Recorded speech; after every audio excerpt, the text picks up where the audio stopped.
Baba Yeba. Baba Yeba. Dan kali ini 1-1 di ban, bahkan sampai Faramisnya juga ditutup untuk Kevin. Respect. Dan kayaknya juga lebih memilih untuk tidak memperpanjang team fight sih Cimomo. Iya, karena Ketika memainkan hero-hero yang kayak assassin gitu kan akan lebih oke kalau bermain kiting dulu ketika bertemu dengan Faramis. jadi Kalau nggak ada eksekutor Faramisnya, ya. iya langsung aja kalau nggak ada Faramisnya mah. Jadi eksekutor yang udah pasti gitu ya bakal Setuju. tumbang. Ya tapi kalau kita lihat juga dari pemilihan dan opsi yang tersisa untuk sekarang dengan Baxia yang di ban, berarti membuka kemungkinan juga Guinevere bisa diperebutkan kembali untuk di fase pick pertama bagi Triple Esports. Tapi apakah akan melepas Bruno karena tadi Martis yang di-ban oleh Onyx. Aku rasa sih lebih baik ban Brunonya. Pola draftnya sih kalau ban Kara Bruno ya. Bruno bisa di first pick, Di second pick-nya? bisa diamankan oleh Sano. Second picknya nanti malah Novaria lagi buat Onyx. Iya, Novaria Gwyn lagi kan? Novaria Gwyn lagi. Karena tujuannya jelas. Gwynnya bisa flexible pick. Dan kalau kita berbicara bagaimana caranya juga untuk Novaria ini bisa maksimal. Kita mungkin pernah menyaksikannya di ajang MPLI. Dimana pada kala itu Novaria itu selalu ngepok ke arah gold lanernya. Mau Bruno di early game kena meteor harga 500 magic damage. Itu udah bisa minimal recall sih Cimo. Oke, tapi Bruno yang dilepas apakah akan diamankan oleh Triple Esports? Karena marksman itu Cimo ya. Kalau di bawah menit 15 tanpa item defense. Kayak tadi Ranger Mas mungkin terkejut ketika saya bilang ya rata-rata marksman segitu. HP-nya 4.400, 4.500. Paling tinggi mungkin ada di angka 4.900-an, menyentuh ke arah 5.000 itu harus ada tambahan item dari penambah darahnya juga. Itu yang membuat sebenarnya poke damage dari Novaria itu sangat mengerikan di early game, apalagi kalau ke Bruno. Right? Dan Bruno? Tapi kali ini Bruno diamankan untuk para pasukan dari Triple Esports. 65% win rate loh. Ini bayangin ya, Bruno tuh berarti se-powerful itu di M5 World Championship dari wildcard bahkan. Tapi mereka membuka Guinevere kembali yang membuat para pasukan dari tim Onyx ini mendapatkan dan masih fleksibel sampai saat ini. Setuju, karena beda sama di game yang pertama. Game yang kedua kali ini kebetulan Brunonya juga di first pick, jadi ada kemungkinan Triple Esports. Kalau udah tahu tadi Guinevere-nya nyusahin, mereka bisa ngebawain metode Bruno Digi, menekan dari early game. Dan di team fight nanti Spatial Migration bisa di-deny dengan menggunakan Digi. Dan Arlot, ada pilihan yang diamankan oleh Onyx membawakan flexible pick-nya 2. Habit dari Onyx. Fleksibel di second pick selalu berada di tangan Onyx. Dan ini dia, kalau permainan dari Triple Esports mereka akan bermain dengan Bruno Digi, ini banyak banget triggernya.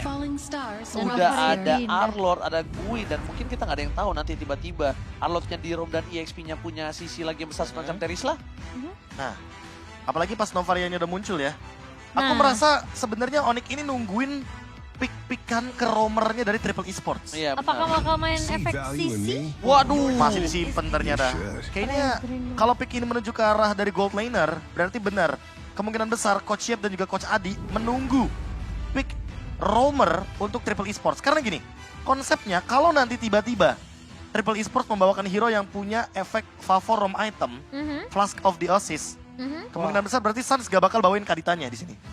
Tapi kalau ternyata yang dibawain tuh kayak hero-hero pembuka team fight kayak Kaja, Chow, itu kemungkinan besar bakal ada Kadita. Dan itu dia, satu pick yang memastikan kalau Arlotnya akan menuju ke arah Explain, Guinevere-nya menuju ke arah jungle, Digi di ban.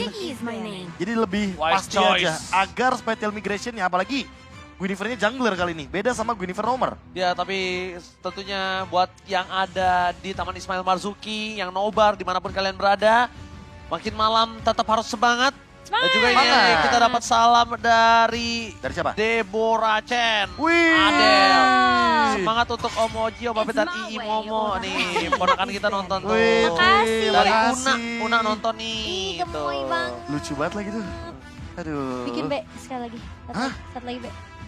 Patung B, kembarnya 2, seru tahu. Iya, ini lagi band keempat emang kebetulan ya. Ada Ixia yang dibuang, Minotaur juga ditutup kali ini. Iya. Membuka kemungkinan bahwa pick keempat akan menuju ke arah Cloud. Apakah Cloud-nya akan dibuang oleh Triple Esports? Kok gue lihat dari Onyx ini, Guinevere bisa ke jungler ya? Kan udah dibilang. Udah di jungle. Dan kalau dia ke jungler, kan bisa juga saja. Mid lane Bisa maksudnya. mid. Hah? Bisa Mid lane. Nggak bisa di posisi yang lain gitu loh tiba-tiba kan.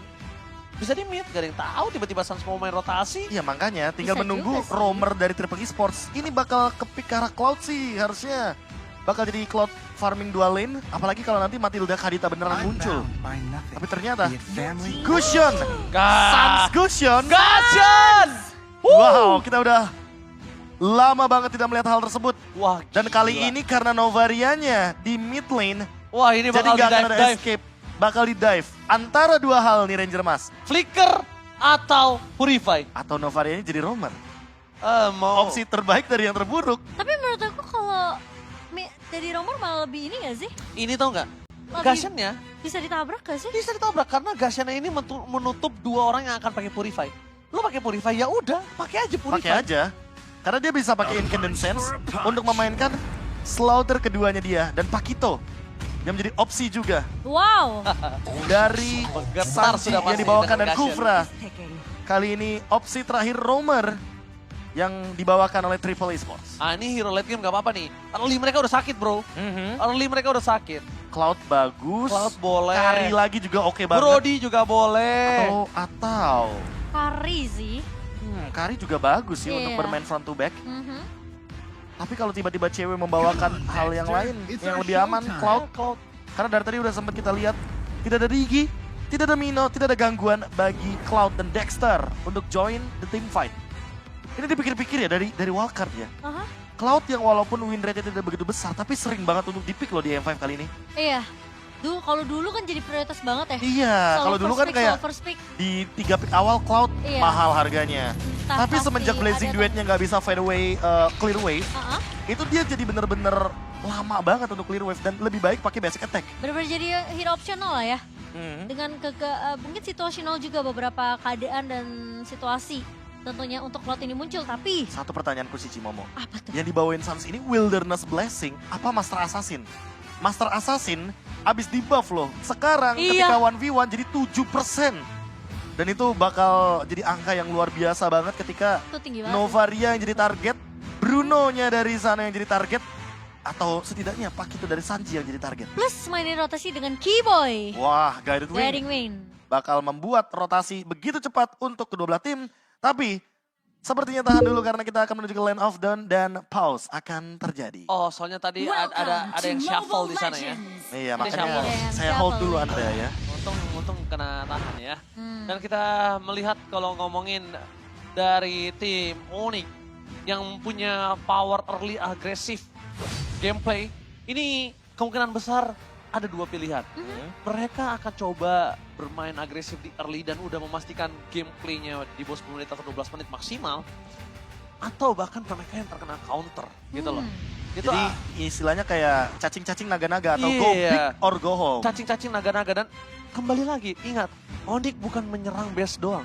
Onyx menyerang mental. Ya, jadi buat teman-teman yang bingung kenapa tadi Ranger Mas di akhir dari game yang pertama bilang kalau Onyx itu menyerang mental. Jadi biasanya kan kalau base terbuka ada 2 opsi. Kita mau langsung straight push ke base atau kita take down point kill dulu. Dan Onyx mostly akan melakukan take down point kill dulu. Dengan cara menghancurkan lawan seperti itu, mungkin ada asumsi kalau seandainya dengan menang hero aja atau dengan hero yang sama 5 lawan 5, mereka bisa nge-wipe outin lawannya, itu game kedua bakal makin lebih pede lagi Cimomo. Iya. Makanya ini cukup bisa dibilang sebenarnya kalau ngomongin masalah mental ya, Onyx mereka tuh menabrak mentalnya itu atau mungkin bisa dibilang kayak menguji mental musuhnya itu pelan tapi pasti, Be. Iya. Ya nggak sih? Gak bukan Makanya yang kan kayak tadi langsung Quotes-nya ditabrak tuh gitu. tepat banget tuh, quotes-nya Ling.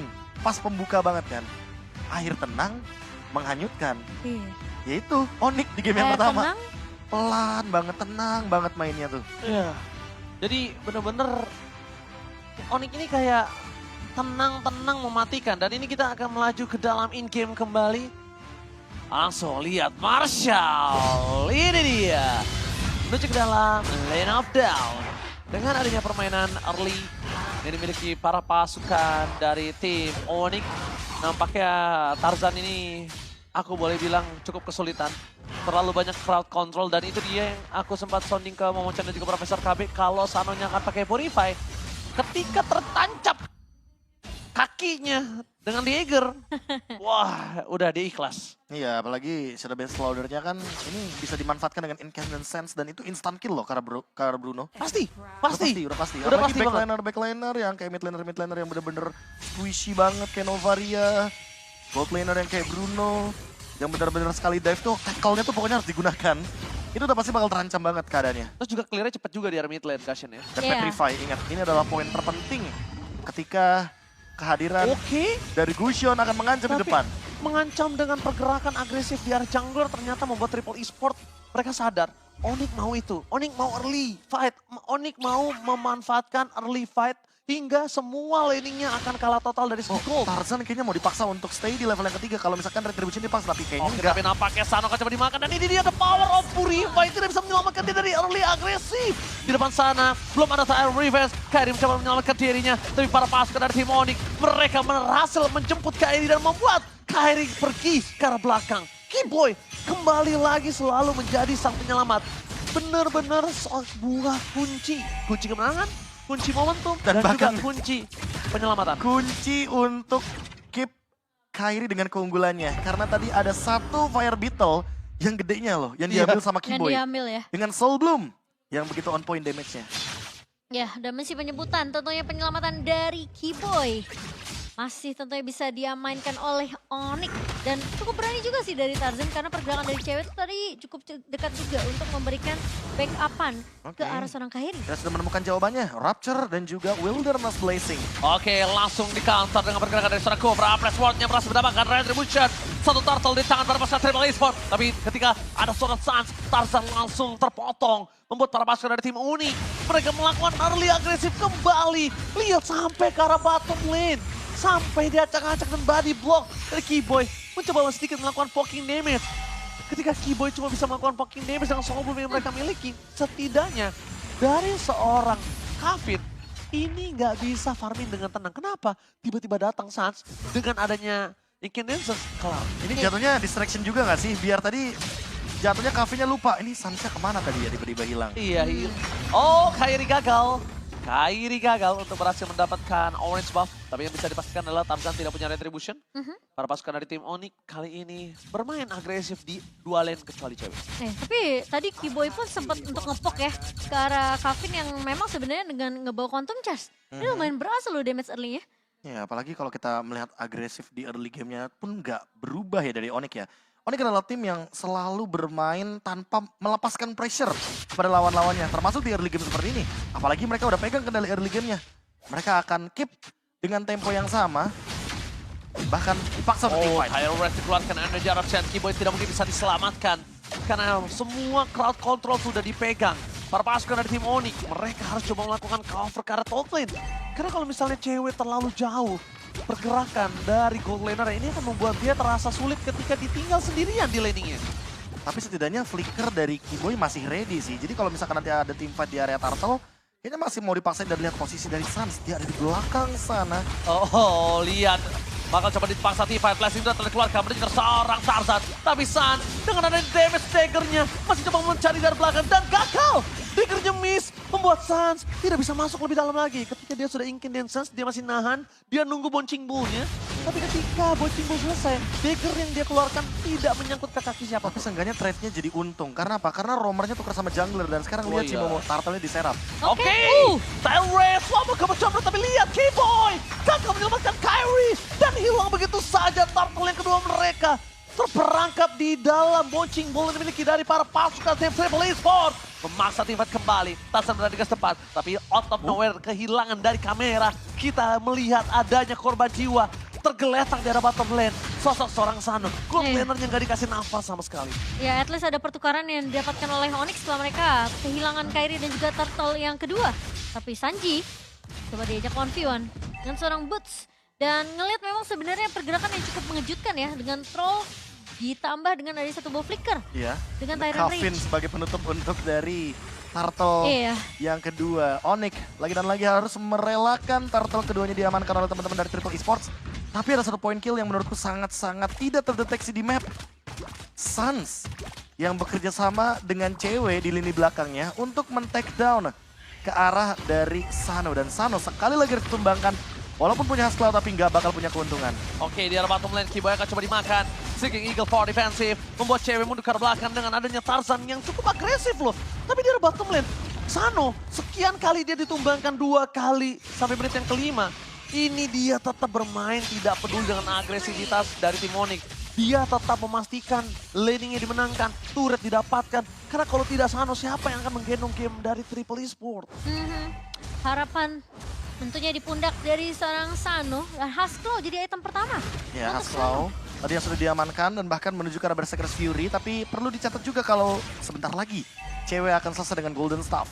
Sehingga permainan front to back menuju ke arah Tarzan mungkin akan dilakukan. Apalagi Tarzannya baru selesai dengan Select Plate. Masih terlalu jauh untuk Blade Armor Cimomo karena first itemnya dia concern ke arah dari Gusionnya Suns. Dia tahu kalau seandainya Jinison pasti akan menjadi item utama dari Suns itu sendiri. Dan dia ingin mendinai hal tersebut biar nggak mudah untuk ditumbangkan dengan permainan front to back. Ya, dan Kairi lebih build ke arah item defensif sih. Blade Armor di tangan dari seorang Kairi untuk mendealing mungkin Ya, mendinai menahan critical damage ya. dari Bruno juga. Betul. Apalagi Sanonya juga kan early game-nya cukup bisa memberikan pressure ke arah cewek. Tapi Flash of the Assist sudah menjadi jawaban bagi burst damage. Oke, Kairi udah mulai datang di depan sana. Valtrek Web dan Retribution di tangan dari seorang Kairi. Membuat para pasukan dari tim Onyx. Memasang Tifa, blast juga from cewek. Ada slash, push. Membuat para pasukan dari Triple Esports. Mereka terkaget-terkejut, terheran-heran. Membuat para pasukan dari tim Onyx mendapatkan keunggulan dengan mid lane. Turtle, point kill. Everything. Tapi ini seperti yang kami bilang ya, performa dari tim Onyx ini pelan, tempo permainannya pelan. Dan gak terlalu terburu-buru gitu loh. Mereka nggak dapetin turtle yang pertama dan yang kedua loh. Tapi yang Mereka selalu mengintimidasi lawan-lawannya dari pick off kecil dan memiskinkan secara paksa untuk gold laner yang spesifik banget nih ya. Carry di late game. Iya, plus dengan tumbangnya outer turret juga di area atas dan juga di area mid bahkan bawah, ini ngebuat mereka bisa masuk ke area jungle dari Triple Esports. Lihat sampai-sampai Kavinnya bikin roam item karena sesulit itu untuk mencari farming dan ini dia instant replay yang terjadi tadi di area Turtle Blazing Duet yang begitu indah dari cewek. Dan permainan front to back-nya pun tercipta. Ini dia, karena udah golden staff. Jadi mau nggak mau secepat itu untuk men-take down lini depan dan another solo kill from Suns. Oh, gila Suns! Solo pick off di bottom lane. Kehilangan daya dengan adanya lane hijau mereka. Tapi lihat di sana Troll! Double stun! Gagal didapatkan para pasukan dari tim Onyx. Mereka masih selamat tapi Troll moment. Kali ini benar-benar sangat baik. Kairi dengan ada Valtrek yang dia miliki membuat para pasukan dari tim Onyx mau memecah belah tim fight mereka. Thompson tertarik keluar, dipaksakan ke arah Red lagi. Troll ingat dia udah gak punya flicker, dia cuma bisa bertahan. Dan cewek di posisi yang punya power dengan damage yang cukup sakit dengan basic attack-nya. Ini kalau mereka lanjutkan terus akan menjadi sebuah snowballing dan juga ini akan ada bom. Yang membuat para pasukan dari tim Ledakan Onyx. ya lebih tepatnya. Ledakan permainan yang mungkin bisa lead lebih jauh lagi bagi Onyx. Wow. Apalagi ketika kita berbicara untuk item, 3 item sudah di tangan dari cewek. Dan Kiboy makin sulit ditangkap karena ada Lihat. Flask of the Oasis. Ya karena pelan-pelan, boom, tiba-tiba akan ada team fight yang besar. Snowballingnya tinggi, wah itu mengerikan sih menurut aku. Jadi Triple Esports, Kulfranya ini harus menjaga posisi dengan baik. Karena kalau tidak, dia akan benar-benar tersungkur, Ngocan. Ya, hampir tersungkur. Tentunya Kiboy, tapi masih bisa selamat. Karena berkat dengan adanya satu buah guiding win. Emang, tinggal menunggu waktu aja. Kapan akan meledak sebenarnya. Iya. Dan mungkin seolah tidak bisa kayak diprediksi. Jadi pegang bom waktu ya Iya, buat bom Triple waktu, Esports. Mau maju salah, gak maju tiba-tiba di dive in sama Spatial Migration dan juga Gusion.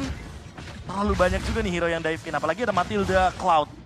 Udah pasti serangan dari udara bisa tiba-tiba hadir bagi Triple Esports. Menurut aku Triple Esports harus siapin item defense-nya sih. Iya betul, tapi item defense sedangkan dia dalam posisi kalah 5.000 gold. Nah Ya. itu. Item core-nya aja belum punya. Gimana Apalagi- dia mau bisa bertahan? Apalagi tadi baru jadi Blade Armor dari Tarzan, tapi untuk lini belakangnya belum memiliki kapasitas yang cukup untuk bertahan hidup dari gempuran Boy dan kawan-kawan. Trollnya bagus loh, trollnya bagus.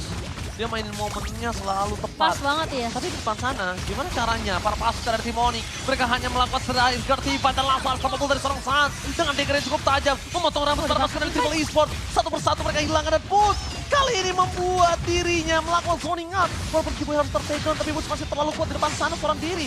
Cuma bisa slaughter yang dilakukan oleh seorang Suns. Karena Suns belum ada lagi incidence-nya. Jadi cuma bisa slaughter, cuma bisa ngasih damage, tapi setidaknya Onyx memantapkan kemenangan mereka. Pertukarannya selalu tidak adil. Kiboy tumbang, tapi ditukarnya selalu sama Tarzan. Iya. Iya, Dan- Tarzannya hilang. Menurut aku masih diuntungkan tentunya untuk dari sisi Onyx sendiri. Plus juga kita melihat Lord yang sudah mulai berjalan kali ini di area atasnya. Ya aku mau bahas apa ya? Dari Oji tadi ada sempat ngebahas satu pemain. Tapi Sano tadi Troll? cukup free. Troll. Troll iya memang bagus masuknya. Tapi posisinya tadi dia nggak kena tuh ke arah Kairi. Tyrant revenge-nya itu kayaknya nggak nyentuh ke arah Kairi. Ya, karena dia Kairi dalam masih bisa keadaan survive. ini sih, dalam keadaan menggunakan Valdrick Wyam Iya. imun. Hampir terjadinya combo lagi Final Flash dan juga Valdrick Wyam. Tapi miscalculation barusan 1-3 aja dari teman-teman Onyx. Hampir mendapatkan pick off yang lumayan mahal sebelum Lord bergerak ke area top lane. Tapi nampaknya Lord bergerak di arah top lane. Para pasukan dari tim Onyx udah terdeteksi.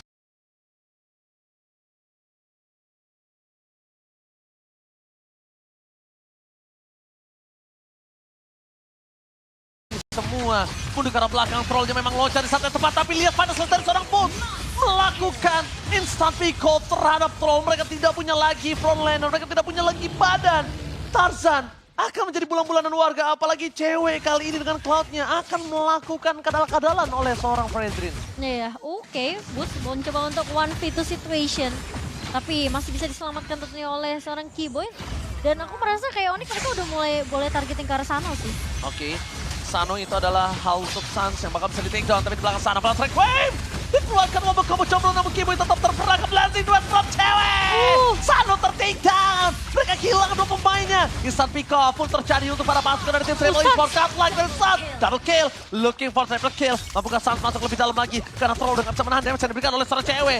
Minion bergerak di dua lane yang berbeda. Base-nya kali ini adalah Final Slash dari Pulse, tampaknya gagal. Tapi cewek bersama dengan Kairi berhasil mendapatkan momen dan wipeout akan coba terjadi. Ini dia, typical gameplay Onyx. Mereka ingin mendapatkan kemenangan dengan wipeout. Onyx from Indonesia. 2 poin penuh tanpa balas. The King of the King Galaxy kali ini. Benar-benar mengerikan. King Benar-benar Galaxy from Indonesia. tidak bisa dipatahkan bahkan di game yang kedua. Permainan dengan tempo yang masih sama seperti di game pertama.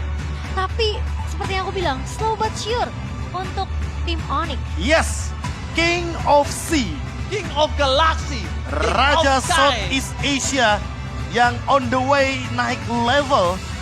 Karena kita tahu memang Raja Langit adalah title disematkan untuk Onyx itu sendiri. Ada 3. King of Sea. Oke, 1. Raja Langit. King of Sky.